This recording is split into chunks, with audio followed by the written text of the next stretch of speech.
So welcome back. I figured we might start with a little tour of the garden. So I've got the north side, my house faces north, and so the garden is on the east side, and it's very much on the grid of the compass. So this is the northeast side of the garden. I've got a wild rose growing gangbusters. I've got some catmint and some lavender, and I'm not really sure what this thing is, but we'll find out when it flowers. I've got a beautiful little apple tree that I'm really hoping gives me some fruit this year. I believe that one is a plum. I labeled them where I could, where there were labels for me to use. And I tried planting a hydrangea, but it froze that night. We had another freeze last night. I think most everything survived.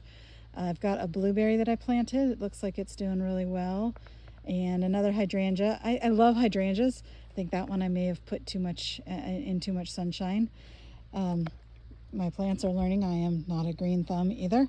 It's really cool. I will say I've got a lot of currants in the garden. Now, personally, I'm not a fan. I think it's like eating a seed, and I don't really like eating seeds, but the chickens love currants, and they're really good for them. So I keep them around. I keep watering them so that I've got some extra chicken treats when they need some. What else can I show you? I have a ton of daffodils and irises. So the daffodils come up first. This year everything was about 2 weeks earlier than usual, and so all the daffodils, they usually bloom right around Easter, and they were actually blooming 2 weeks earlier. Then you get the irises coming up, and these ones are usually the purple, I think purple bearded or something. I had some at my last house, so I kind of know what they are. This year, the chatter on Facebook and social media sites is nobody's irises bloomed. I've seen a few around town, probably where they're maybe more babied or in a little microclimate. But yeah, no irises this year. But the leaves came up, so they're healthy, they're spreading, they're sending nutrients to their bulbs and roots, and they'll continue to multiply and get even more next year, and hopefully we can bring in some more bees next year through that. I've got some honeysuckle here. We love honeysuckle. Grew up with some between my house and the neighbor's house, and we'd pick them and suck the honey out of them. They're wonderful. Here is a really big tree. I did come through this spring and try and trim them a bit. I pruned them back. I was learning about it and decided to give it a try.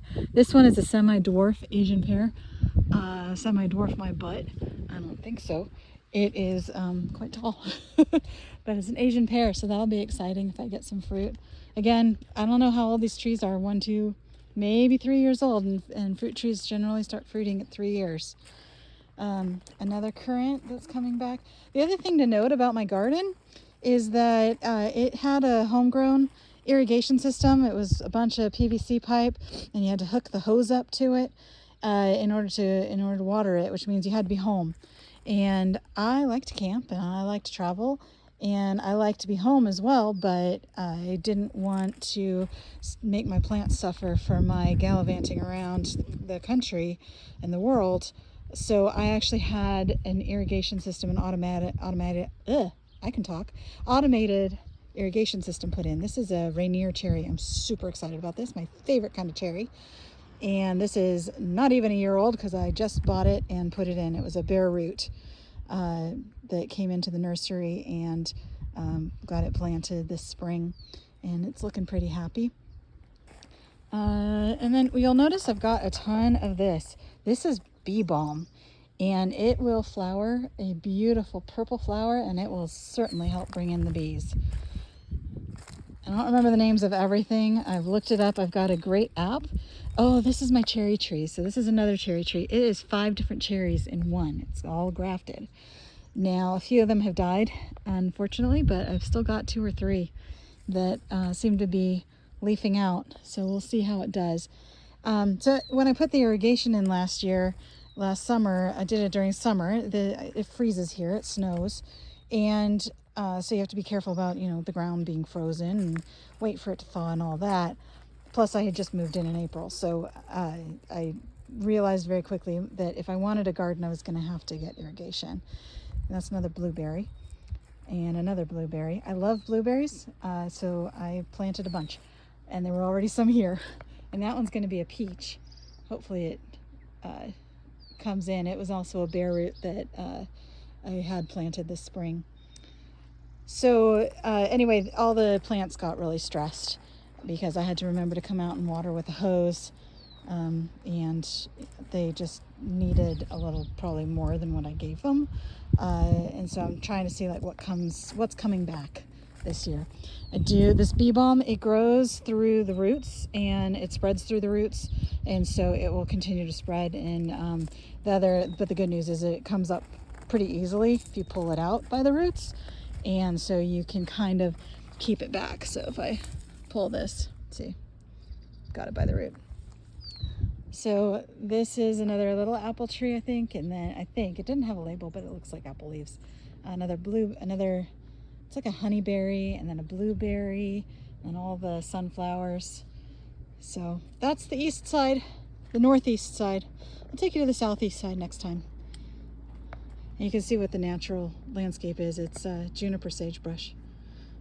So I'm definitely modifying the landscape a bit. I also had this 6 foot, it's only 6 feet, I wanted 8 feet, but it wasn't practical, so we put in a 6 foot fence. I said, well, if it doesn't keep the deer out, then I'll put some more streamers on top or something to intimidate them. They come up to the gate, they come up to the fence, and they walk around it, and they get frustrated, and they go eat the salad bar that is the natural thing out there, and leave my garden alone.